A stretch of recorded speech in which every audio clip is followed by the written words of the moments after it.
Big boss ಮನೆಯಲ್ಲಿ ನಾಮಿನೇಷನ್ಗೆ ಒಂದು ಒಳ್ಳೆಯ ಟಾಸ್ಕ್ ಅನ್ನ ಬಿಗ್ ಬಾಸ್ ಅವರು ಕೊಟ್ಟಿದ್ದಾರೆ. ಸೊ ಬೆನ್ನಿನ ಹಿಂದೆ ಹೋಗಿ ಚೂರಿಯನ್ನು ಹಾಕ್ಬಿಟ್ಟು ರೀಸನ್ಗಳನ್ನ ಹೇಳಬೇಕು, ಇಬ್ಬರನ್ನ ಸೇವ್ ಮಾಡಬೇಕು ಹಾಗೂ ಇಬ್ಬರನ್ನ ನಾಮಿನೇಟ್ ಮಾಡಬೇಕು ಅಂತ ಹೇಳಿ ಹಲವಾರು ಜನ ತಮ್ಮನ್ನು ತಾವು ಸೇವ್ ಮಾಡಿಕೊಂಡು ಇಬ್ಬರನ್ನ ನಾಮಿನೇಟ್ ಮಾಡ್ತಿದ್ದಾರೆ. ಸೊ ಎಲ್ಲ ಕೂಡ ಆಯಿತು. ಬಟ್ ಇವಾಗ ಚೈತ್ರ ಮತ್ತೆ ತ್ರಿವಿಕ್ರಮ್ ನಡುವೆ ದೊಡ್ಡ ಜಗಳನೇ ಶುರು ಆಗ್ಬಿಟ್ಟಿದೆ. ಏನಂತ ಹೇಳಿದ್ರೆ ತ್ರಿವಿಕ್ರಮ್ಗೆ ಯಾರೂ ಕೂಡ ನಾಮಿನೇಟ್ ಮಾಡಕ್ ಹೋಗಿರ್ಲಿಲ್ಲ.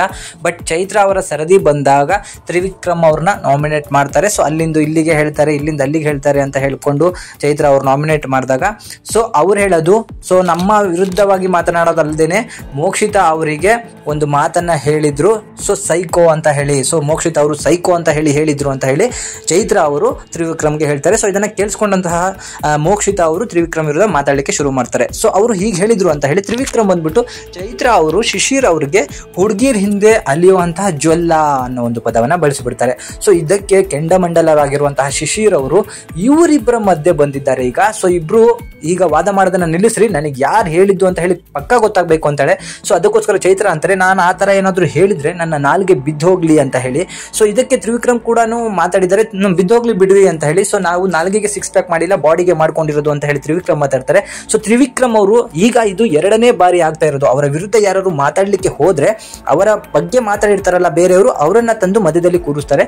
ಈ ಹಿಂದೆ ಕೂಡ ರಜತ್ ಅವರ ಮ್ಯಾಟ್ರಲ್ಲೂ ಕೂಡ ತ್ರಿವಿಕ್ರಮ್ ಅವರು ಈ ರೀತಿ ಮಾಡಿದ್ರು. ಸೊ ಮಂಜಣ್ಣ ವಿರುದ್ಧ ಆ ಥರ ಮಾತನಾಡಿದ್ರು. ಮಂಜಣ್ಣ ಅವರು ನನ್ನ ಹತ್ರ ಬಂದು ತ್ರಿವಿಕ್ರಮನ್ನ ಜೊತೆಗೆ ಹಾಕೊಂಡು ರಜತನ್ನ ಮುಗಿಸ್ಬೇಕಂತ ಹೇಳಿ ಮಾತನಾಡಿದ್ರು ಅಂತ ಹೇಳ್ಬಿಟ್ಟು ಅವಾಗಲೂ ಕೂಡ ಹಾಕೊಟ್ಟಿದ್ರು. ಮತ್ತು ಇವಾಗ ಚೈತ್ರ ಅವರು ಅವರ ಆಪೋಸಿಟ್ ಮಾತಾಡ್ತಿದ್ದಾರೆ ಅಂತ ಹೇಳಿ ಶಿಶಿರ್ ಅವ್ರನ್ನ ಕಟ್ಟಿಟ್ಟಿದ್ದಾರೆ. ಸೊ ಶಿಶಿರ್ ಅವರೇ ನನಗೆ ಚೈತ್ರ ಅವರು ಬಂದ್ಬಿಟ್ಟು ನೀವು ಹುಡುಗಿರ ಹಿಂದೆ ಅಲ್ಲಿಯುವಂತಹ ಜ್ವಲ್ಲ ಅಂತ ಹೇಳಿ ಒಂದು ಪದವನ್ನ ಬಳಸಿದ್ದಾರೆ ಅಂತ ಹೇಳಿ. ಬಟ್ ಈ ಮಾತನ್ನ ನಾವೆಲ್ಲೂ ಕೂಡ ಕೇಳಿಸ್ಕೊಂಡಿಲ್ಲ ಬಿಗ್ ಬಾಸ್ ಅಲ್ಲಿ.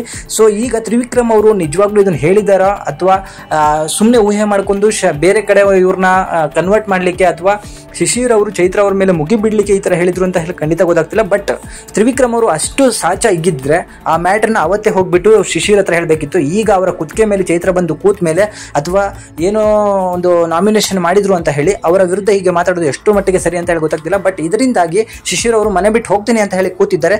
ಎಷ್ಟರ ಮಟ್ಟಿಗೆ ಹೊರ ಹೋಗ್ತಾರೆ ಅಂತ ಹೇಳಿ ಕಾದು ಇವತ್ತಿನ ಎಪಿಸೋಡ್ ಅಲ್ಲಿ ನೋಡ್ಬೇಕಾಗುತ್ತೆ. ಜೊತೆಗೆ ಇವತ್ತಲ್ಲಿ ಮೋಕ್ಷ ಮತ್ತೆ ಗೌತಮಿ ಮಧ್ಯೆನೂ ಕೂಡ ಫೈಟ್ ನಡೀತಾ ಇದೆ, ಅದು ಕೂಡ ಚೆನ್ನಾಗಿದೆ. ಮುಂದಿನ ಅಪ್ಡೇಟ್ ಆಗಿ ಲೈಕ್, ಶೇರ್, ಸಬ್ಸ್ಕ್ರೈಬ್ ಮಾಡಿ.